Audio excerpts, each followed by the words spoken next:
Awesome. All right. Thank you, Jack. Definitely appreciate that um, introduction. I probably can't live up to everything you just said, uh, but I definitely appreciate it. Welcome everybody to the meeting, and man, a special welcome to the newcomer. Those within their first few months, their first few weeks, their first few days, the first day.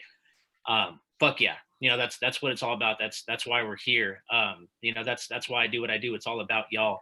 Um, Carrying this message is what keeps me sober. So I can't stay this way without y'all coming. So thank y'all for being here tonight. My name is Nate. I am a grateful recovered alcoholic. Because this is an open meeting, I can also disclose that I am an addict of everything you can possibly imagine, every way you can possibly imagine. And thanks to a spiritual program of action known as Alcoholics Anonymous, I've been able to maintain and grow in this way of life since July 25th of 2018. For that, I am ever indebted.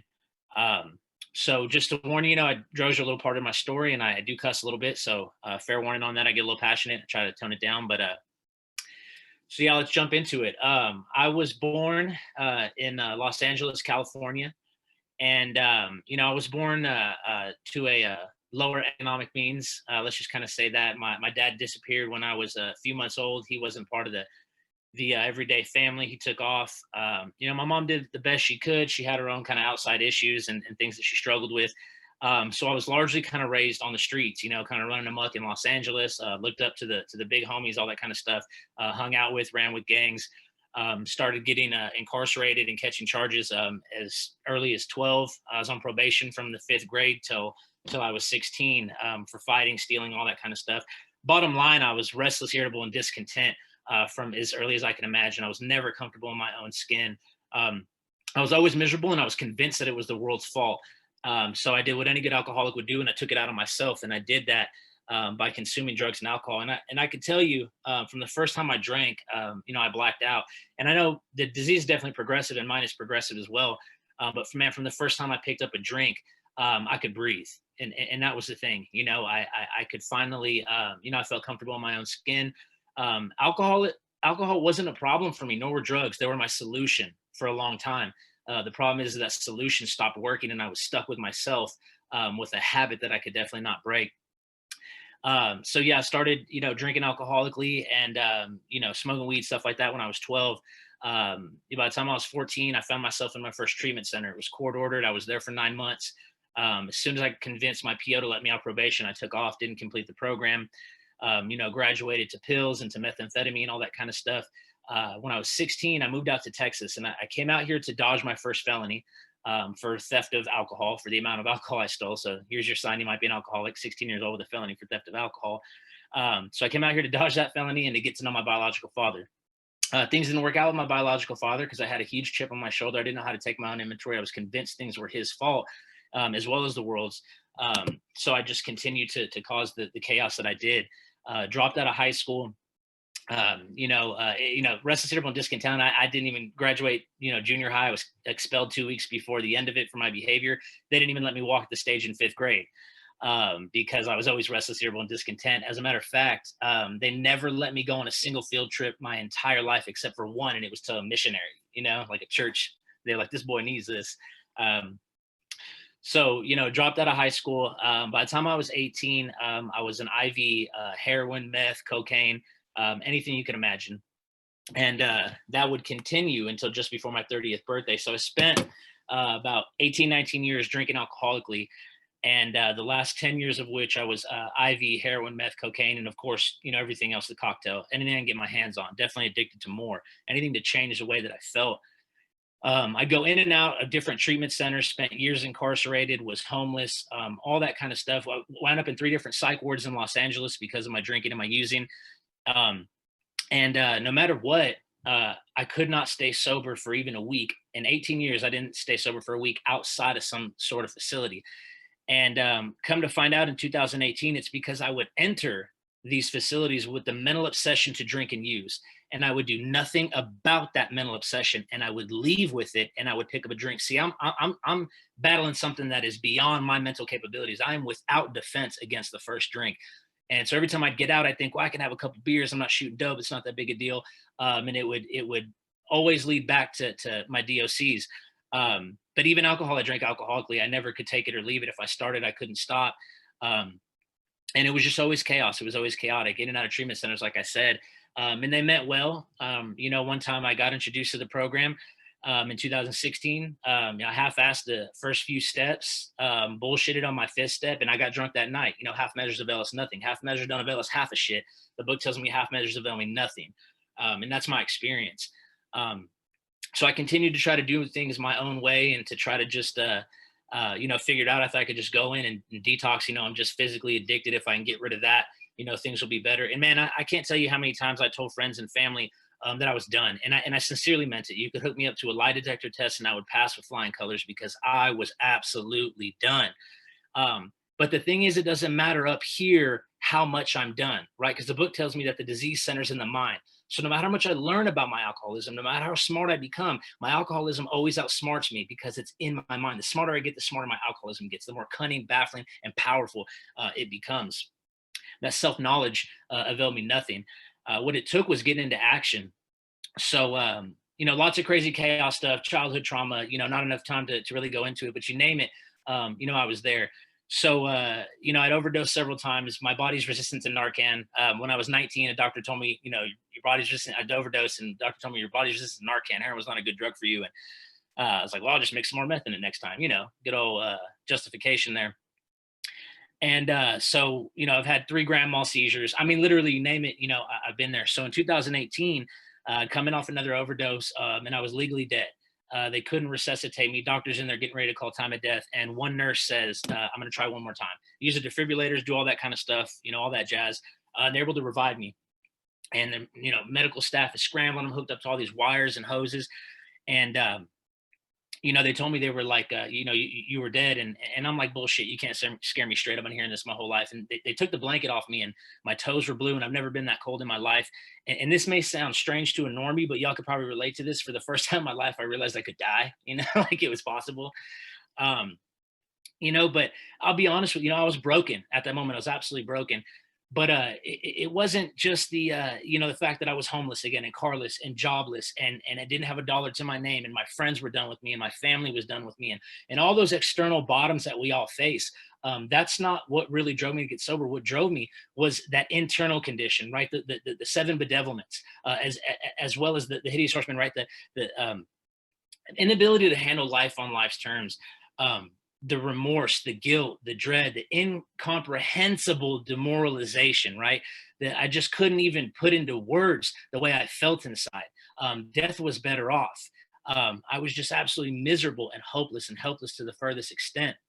And they asked me if I wanted to go to treatment. And I didn't say yes. I was like, please, And so they got me in there. And the greatest thing that happened to me in there was I was introduced to the 12 steps. And well, I had been introduced before, but I was finally willing to take some suggestions. And I got busy. You know what I mean? I got into action. They really broke it down for me.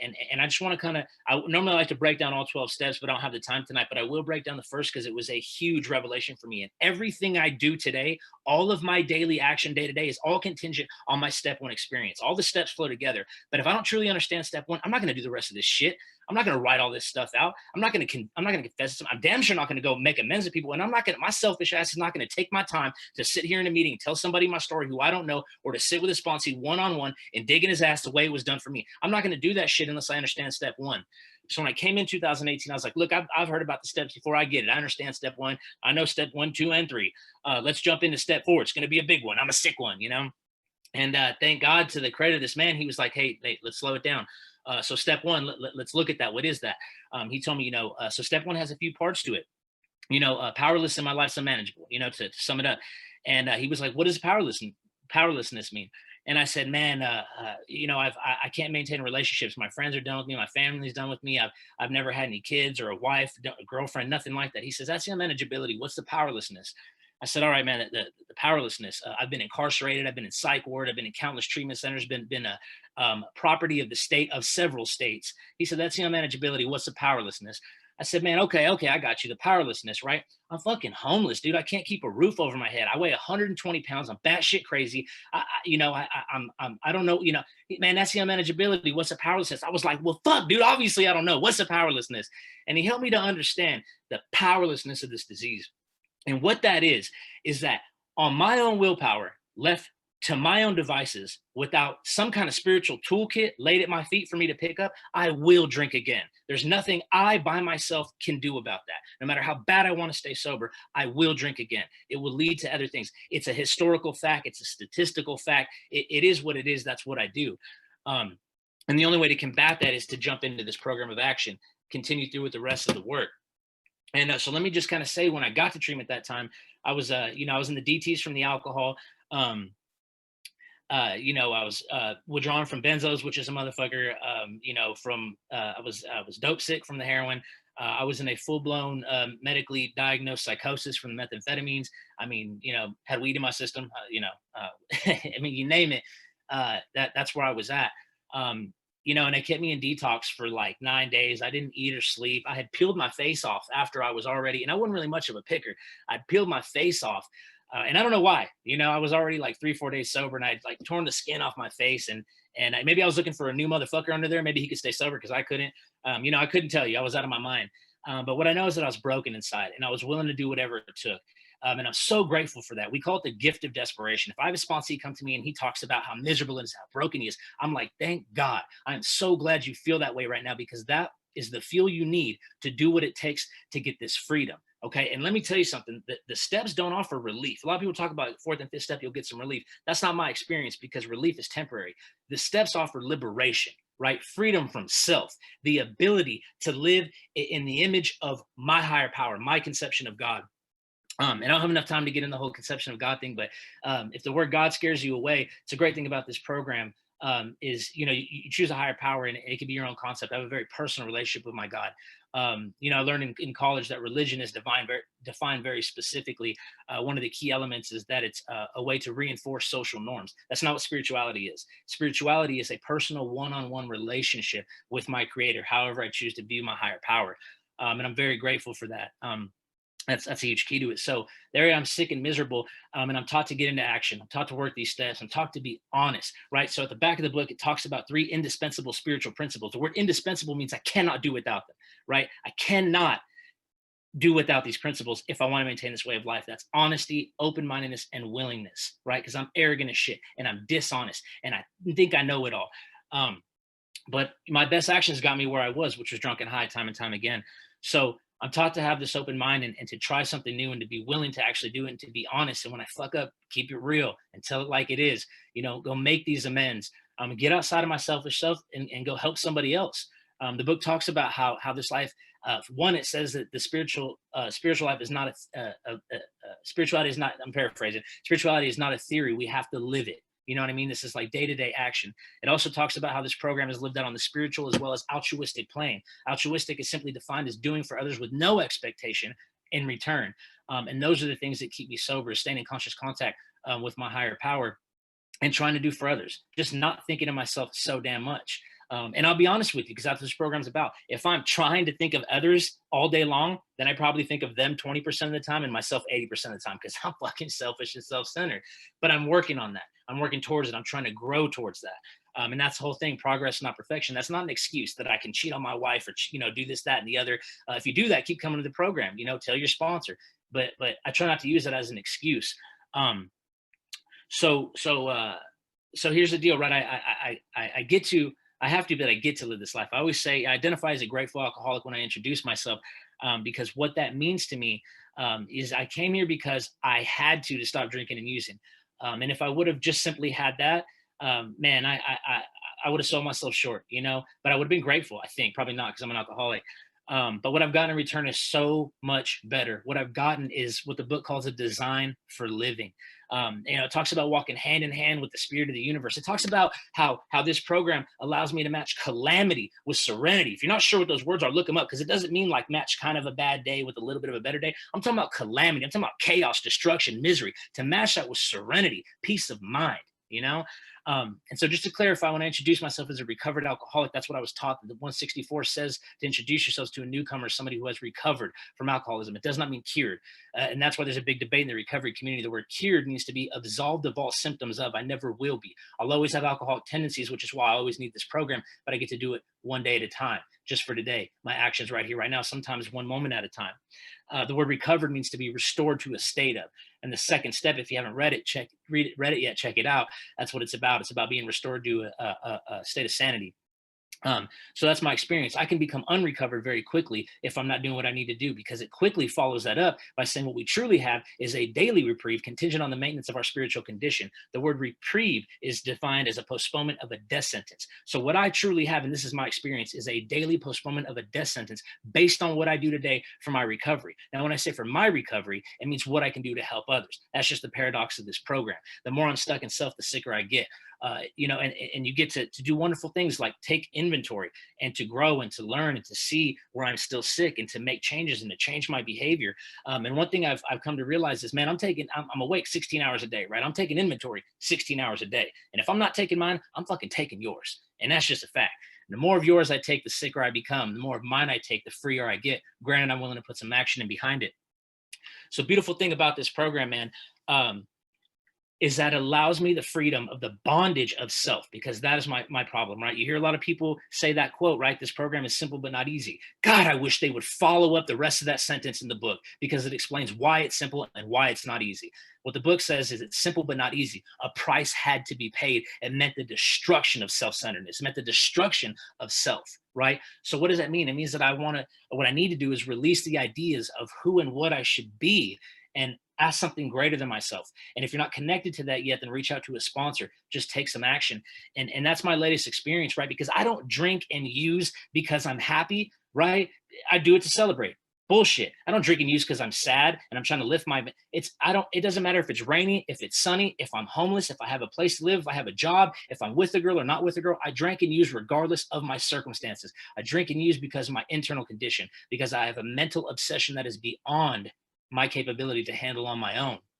So what I do is I dig in, and I stay in this program.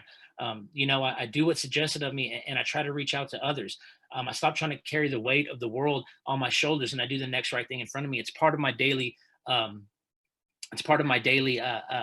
and meditation that I ask God to allow me to. So here's the thing: when we get here, we talk about, just let go and let God, right? Let God be in control. I'm sorry to hear, spoiler alert, you never had any fucking control.